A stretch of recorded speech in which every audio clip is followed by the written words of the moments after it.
Hello and welcome to Real Health with me, Karl Henry, in association with Laya Healthcare. Folks, for this week's show, it's one of the questions I get asked a huge amount when I do my Q&As on Instagram. It's all about belly fat and fat loss and how to do it.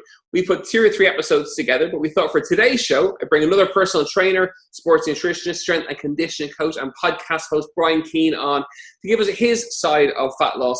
How do you do it? What his tips are? And as ever, I will pick his brains for all the tips and content that you need to know over the course of the next 25 minutes or so. Brian Keane, welcome to Real Health. How are you? I am fantastic, Karl. Thank you so much for having me on. I'm a big fan of the podcast. I've so many people that listen to mine that I send over to yours to kind of reaffirm a lot of the messages that we promote in fitness. So I'm really looking forward to chatting. Every guest I have on over the course of the last 10, 12 weeks, I ask how they are, how they've handled the uncertainty of the last 12 weeks. How have things been with you? Surprisingly good. Like I have to say, like I've had a very productive few months in terms of, you know, life gives you lemons, you have to make lemonade. And I've been very good at my training. I've been very good with, you know, I'm a few months ahead of schedule on a new book that I'm writing. So I've just been putting kind of full on productivity mode over the last 3 months and trying to drown out what's going on in the world. So as things start to come back to normal, it's nice that I can look back and go, yeah, I'm a little bit further ahead than I was 3 months ago. So yeah, it's been good. How did you get into the area of health, of wellness, of PT, online PT, and all the other kind of online stuff that you've done? How did you get into that? Was it something you always wanted to do? It was and it wasn't. Fitness has always been my passion, but I was actually a primary school teacher. So my job, my quote unquote, what I call a real job, because what I do now, I can't really call a real job. I would do everything I do now for free. And I'm in a very fortunate position that I get paid for it. But I was a primary school teacher and fitness was always my passion. So I never really considered it as a career until I was working for full-time as a primary school teacher. And I remember getting my first ever job, and it was in London, in a nice little school in West London. And I walked in first day on the job and I'm like, this isn't what I want to do. I'm like, I've literally been climbing this ladder and it's up against the wrong wall. And I remember coming home that Christmas after my first few months in employment and talking to my mum, and she asked me a question that I've put to a million people since. And she goes, what would you do for free? And I was like, well, I would work in a gym for free. I was like, I would work in fitness for free. So over the space of the last few years, I went and did my personal training certificate, and then it went kind of narrowed into the strength and conditioning market, sports nutrition, and got all my badges for that. And then over the last few years, I've gone from one-to-one PT, working in Galway, to, you know, working and serving people online now, which is what I primarily do. So it's been a bit of a whirlwind transition over the last 8 years or so, but I wouldn't change a thing with it. Okay, let's kick it off. So fat loss, belly fat loss, and you know, kind of stomach area. People are always asking me for how to do it. Let's look for 5 or 6 tips around that maybe, and you know, look at each one and chat through them. What is the best way for people to lose fat? So the best way for people to lose fat, and the only trial and tested advice that I can ever offer people, that I'm like, if you do this, it will work for 99 out of 100 people, assuming there's no genetic disorder, and that is a calorie deficit. So at the bottom of the pyramid of prioritization, where there's different diets and there's different fads with training or whatever it is, a calorie deficit is the bread and butter scientific approach for losing body fat, for reducing body fat.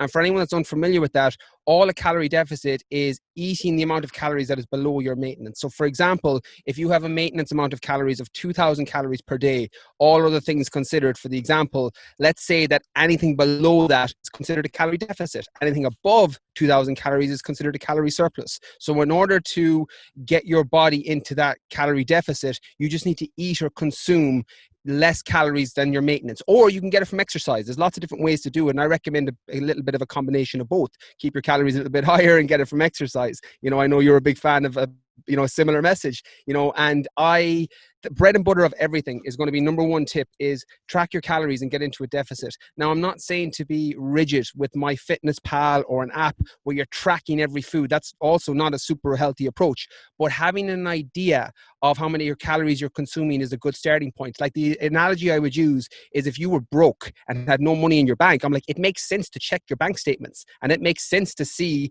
you know, how you're doing with your spending. And I think it's the equivalent for weight loss or fat loss. When people want to reduce their fat, I'm like, it's not that you have to do it, but if you're looking to lose weight, it's definitely going to help you. It's the same as you don't have to check your bank statement every week or every month, but it certainly helps if you're trying to save a little bit of money. For people who want to track their fat loss, what are the best ways for them to do it? What ways do you recommend? So I'm going to start with my least favorite way, which for me is a weighing scale. So I'm not a big fan of weighing scales. Now, they definitely have a time and a place, and they're a tool. They're a useful tool for people. And I think if you're overweight or very overweight or obese to begin with, they're a really, really good starting point. You can step on them and they're going to give you instant feedback on how you're doing in terms of weight. And also, if you're overweight or obese, it doesn't really make sense to use body fat calipers or some of the other techniques that I'm going to share now, because a scale is just easier. It gives you instant feedback on if you're reducing weight each week. But for a lot of people, and I know a lot of people range that listen to this podcast, I'm one of those people, Karl, but I know a lot of people that listen are in that bracket where they range from overweight, obese to beginner to intermediate trainers. And if you're not in that category of overweight or obese, you should be tracking your body fat and not tracking your weight, and understanding that they're two different things. Losing weight is reducing the numbers on a scale.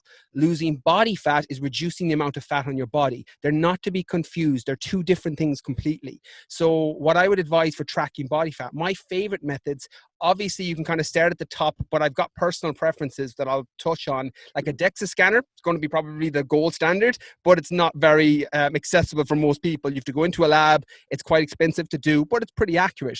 The next one is body fat calipers, which again is quite good, but unless you're a personal trainer or working with somebody, it's quite difficult to do it yourself if you don't know how to take the measurements correctly. So I'm also not a massive fan of that unless you're getting it done by a nutritionist or a personal trainer or a coach. My favorite methods for tracking body fat are: one, photos and how you look, and two, your clothes and how they fit, because that's going to show you how your body fat is reducing. So if you're wearing, a certain dress size and you go from a size 16 to a size 14, you've clearly reduced body fat if you're dropping dress sizes. If your pants have gone from 32 to 30 or 36 to 32, you've clearly dropped body fat around your waist. So using your clothes as a feedback, like one of the things I tell people is when they get a little bit obsessed or addicted with the scales, I'm like, you don't see 80 kilos on any dress you buy. I was like, you see the size. You don't go in and see a t-shirt and says you can wear this if you're 60 kilos. It doesn't say that. It says the size. So using your clothes and then using photos. And the reason I like photos so much is because you can see where the progress is coming, and you can have visual representation of how you were looking several weeks before. Because what happens, and I'm sure, Karl, I'm definitely a victim of this, like we don't see our own progress. Like day to day, you don't see it. It's like your hair growing. Your hair grows significantly longer every day, but you don't see it. And your body fat reducing is exactly the same. So tracking it, what I generally recommend people do is take a designated time every week. So, say a Friday morning, first thing, under the same conditions, in the same room if possible, under the same lighting, before you've eaten or drank everything, one from the front, one from the side, one from the back, and do that every single Friday. And then you've got those photos to look back on. So a combination of that and your clothes are my personal favorite ways. They're not like the most scientifically backed ways to track it. As I mentioned, there's other methods, but they're my two personal favorites. Okay, so find a way to track it. That's important. That constant measurement, and like you said there, the key thing is same time, same day, once a week, and don't trick yourself, because you're only fooling yourself if you do. People do that all the time. And then start by looking for the calorie deficit, tracking your calories. Don't get obsessive with it. A food diary written down will do just as well generally as MyFitnessPal, depending on how you want to do it. Okay, cool. And where do we take it from there? So after that, once you've I always think of it like a pyramid, and the bottom of that pyramid of prioritization is always going to be your calorie deficit, as I said. Everything else then is really about what works best for the individual. Like people will ask, and Karl, I know you get this question when I check out your Q&As, like people will ask, do I need to exercise to lose body fat? I'm like, no, but it helps. People will ask, do I need to take this supplement to lose body fat? I'm like, no, but it helps. So there's different things that are going to support fat loss, but you don't necessarily have to do them. It really depends on what you can stick to and what you can adhere to. At the end of the day, the best nutritional plan is one that fits into your lifestyle and schedule, includes foods that you enjoy, and then is in alignment with your goals, which is fat loss in this case. And it doesn't matter how you do that. Like I tell people, if that's through a normal clean eating plan, then that's what you do. If that's through a flexible dieting approach, then that's what you do. If that's through, an extreme method like a keto diet, which I'm not a fan of for fat loss, like don't do the most restrictive diet of all time for fat loss. But if that's what works for you and that's what you enjoy doing, that will work, provided that you're in a calorie deficit. And I think it's so important that understanding that whatever you do on top of that is all about what you can stick to. And one of the things, and you've seen this, Karl, over the years, adherence is number one. Like, I will take a diet that somebody can stick to that may not be the best, you know, if you're, and define best, if you know, as opposed to like chicken and broccoli for 6 meals a day, you know, which will definitely help if it brings you to a deficit. Just good luck sticking to that, because it's a very, very hard diet to adhere to. But what happens is realize that the one you can stick to is always going to be the best over the long term, and also take a little bit of a longer term approach. Like, life isn't about being on one big diet. Like, that's what I love about your message, because you promote this heavily. Like, life isn't about being on a diet all the time. And another piece of advice that I offer people on my content or on my podcast is, like, if you've been dieting for half your adult life, I'm like, you're doing something wrong. I'm like, there's a feedback there that what you've been doing hasn't been working. You know, I'll never forget, Karl, I had a girl working with me once when I was one-to-one as a personal trainer. She was about 20 pounds overweight, and she came to me and she was like, I need to lose 20 pounds. I'm like, okay, fair enough. I was like, that's our target. Let's do it. I was like, when do you want to do it? She was like, well, I have a wedding in 3 weeks. I'm like, all right. Okay. So firstly, I let her kind of continue with her story. And she told me, I was like, look, realistically, you're not going to lose 20 pounds in 3 weeks. I'm like, we need to align those expectations on the front end. And understanding first and foremost, she was like, well, I could just go on a crash diet. You know, I won't mention the companies, and I'd probably lose 10 or 12 pounds. I'm like, yeah, but then you'd be back to me in 3 or 4 weeks and we'd be starting this process again. So I remember having that conversation with her, and it always makes me think of taking a longer term view, that if you can make your nutrition and your diet, and the reason I emphasize that so much, and I'll get on to training, is because it's such a huge element of it. But if you can make it part of your life and you can get your nutrition to the point where you don't feel like you're on a diet, I'm like, that's when you're going to win long term. And you know, you promote this message, healthy eating, clean foods, like that. You know, I've listened to the podcast with Orla Welch, making good food choices, like, that's number one. And if you're able to stick to that over the long term, you're going to lose body fat. You're not going to be able to spot reduce. Another misconception people have is, you know, I've got a little bit of tummy fat here, or I've got my mum tum, or, you know, whatever it is. I'm like, well, you can't spot reduce. I'm like, that's not how body fat works. How body fat reduction works is your body takes it from different areas, and then it will eventually go into your stubborn area. Like, people will say, I can't lose, you know, my stubborn body fat. I'm like, well, it's called stubborn body fat because it's the last place to go. I was like, by definition, that's how you explain it. So that means, and the feedback I give people is, if you're in a deficit or you're on a nutritional plan and your body fat is reducing everywhere else, your arms, your back, your legs, I'm like, it's only a matter of time before you start to take it from your stomach as well. Now, also, contrary to that, if you're not reducing body fat everywhere else, it's feedback that something isn't right, that you need to tweak something, you need to change something. You might need to track calories a little bit better or make some different food choices, but you have feedback.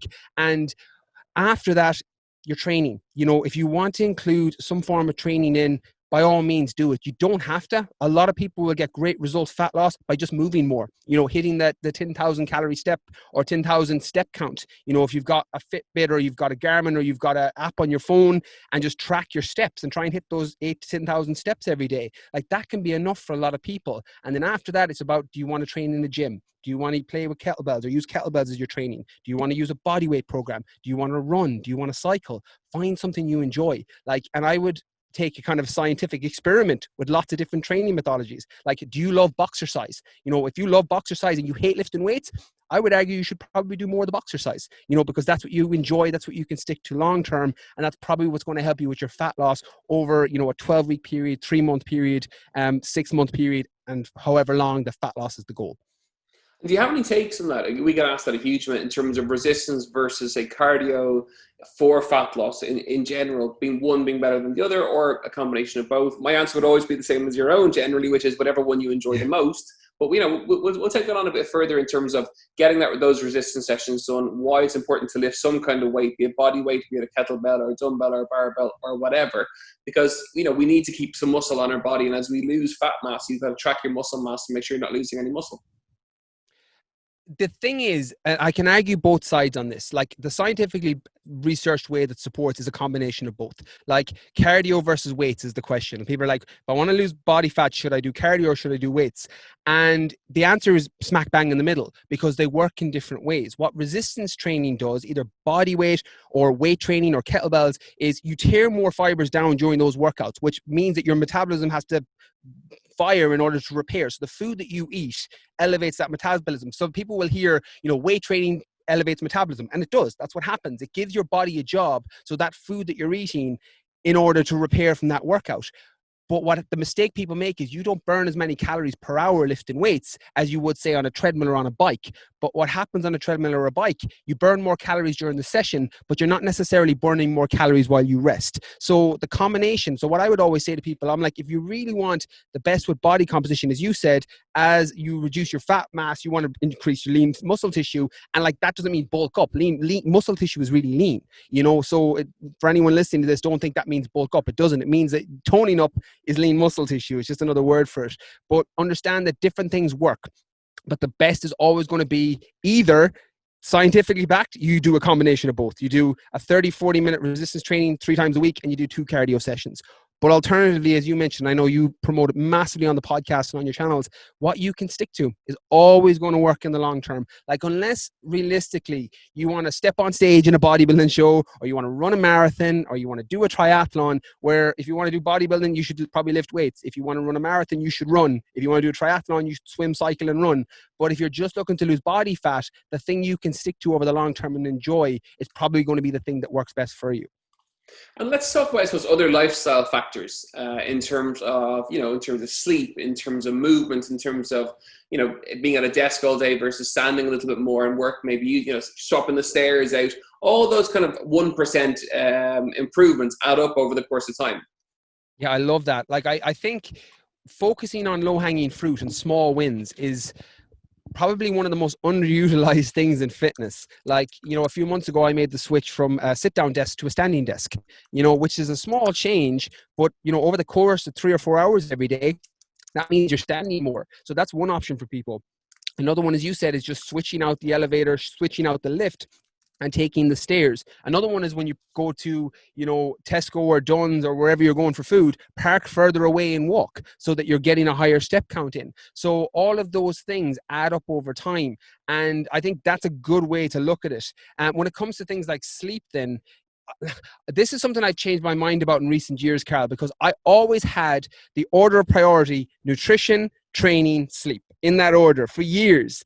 And I've since bumped sleep above training, but now it's nearly on par with nutrition and diet, because it's such an important element. There's, between studies and anecdotal evidence of people making poor food choices after a poor night's sleep, not recovering from workouts, which, means that you're not going to be able to focus on your niche, your non-exercise activity thermogenesis, that the moving around more, like you're not going to move as more or move as much throughout the day. And I think prioritizing your sleep, it's the same as everything else. A lot of people, myself included for years, Karl, I am in this club, took sleep was just the thing that happened. Like, training was structured. I'm like, I know what I'm doing in my training. My diet was right. I know what I'm eating. And then sleep was just, well, that's the thing I do at nighttime, as opposed to making it a priority. So what I generally tell people, if you fall on the spectrum where you're a good sleeper, where you don't need to worry about it, your head hits the pillow, you get 8 hours every night and you are golden, I'm like, it's not for you. But for everyone that falls outside of that, have a sleep strategy, block out your blue light before bed if you need to do that, the screen time on your phone, have blackout curtains if you need to black out so there's no lights in your room. Take the electronics out of your room so that you're not getting your TV screen and that red light just staring at you when you're trying to sleep. Have some form of nightly routine that tells your brain it's sleep time now, this is what we're doing. So I think taking that approach alongside what you mentioned, all those small little wins, all of that adds up, and mix that with nutrition, mix that with training, and you've got a perfect recipe for fat loss. See, Brian, what's happening now, Brian, is you're getting old. As you get older, and I'm now 38, sleep becomes more and more important. And I think the older you get, the higher it goes up the hierarchy of health. It becomes like the big thing, That's so true. And we've got a 17-month-old who's only for the first time ever starting to sleep through the last 3 weeks. We've had actual sleep, and we're knackered because we're not used to sleeping as much as we are. So it's all a bit mad. But I remember those days. It gets better, I swear. I'm like, it's as if someone flicks the switch from 18 months. I remember I can't remember the first year and a half of my daughter's life because I was so sleep deprived. But it gets better. So I'm delighted to hear that you're over that hump.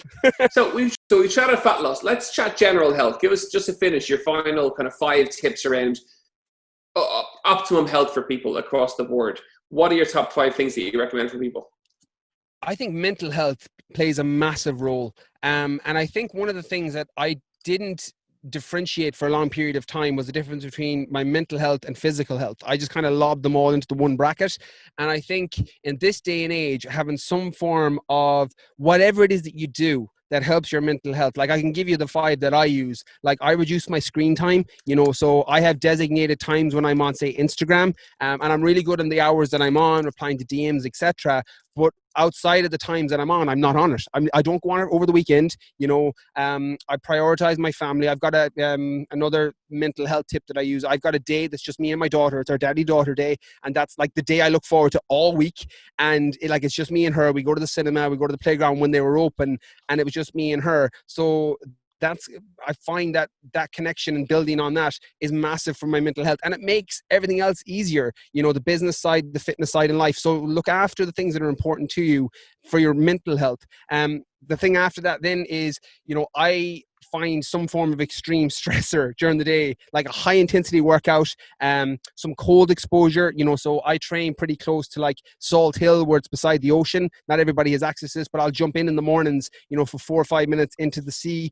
And that just gives me a little bit of cold exposure. You can do this with, a cold shower in the morning. And that's so good. The cold shock proteins, the disconnection from the prefrontal cortex where your brain just switches off and all that anxiety just dissipates. And then I do some sort of heat if I can. So if I can get into a sauna or a hot bath at nighttime, all of those things work so well for the mental health side. And I think when you look after that on top of your physical fitness, like you just feel so much better. And also your recovery and everything is enhanced from all the secondary benefits of, say, heat, cold, hot bath, cold showers, the equivalent, what you could do at home. And I think looking after that, prioritizing loved ones, staying off social media, have a designated time on it. Like that comparison syndrome is a real thing, like where you're constantly comparing, your chapter 1 to somebody else's chapter 20. And it's just not a healthy way to kind of live life. Like you didn't do that 20 years ago. We joked, I'm 32. Like we didn't do that 15 years ago. There was no, like you compared yourself with whoever was down the street from you or in a business beside you. Like now you can compare yourself against the top athletes or the top people or the most attractive people in the world. And that's generally, in my opinion, not the most healthiest way to go through life. So have some sort of system in place that will potentially help your mental health, and then the physical side tends to look after itself after that. Fantastic tips as ever. Brian, it's been great to have you on the podcast today. If people want to find out more about you, tell us where they can find you. The Brian Keane podcast for sure. I know we have a lot of crossover with listenership. So for those of you who aren't, go check it out, and hopefully it helps just as much as Karl's. And you're big on Instagram as well. Tell us where your Instagram handles are. Yeah, so Brian_Keane_fitness, and I'm Brian Keane Fitness across all the platforms: TikTok, Facebook, Snapchat, the whole lot. Fantastic. Brian Keane, mind yourself, and we'll catch up properly soon. It's been great to have you on the show. Folks, I really hope you enjoyed today's episode. Some really good tips, and it's great to get tips from other people in the industry who care about what they do. As ever, you know where we are. We're Real Health at independent.ie, at Karl Henry PT on Twitter and on Instagram. And as ever, we'll see you next week for more Real Health podcasts. Laya Healthcare, looking after you always. Proud sponsors of Real Health with Karl Henry.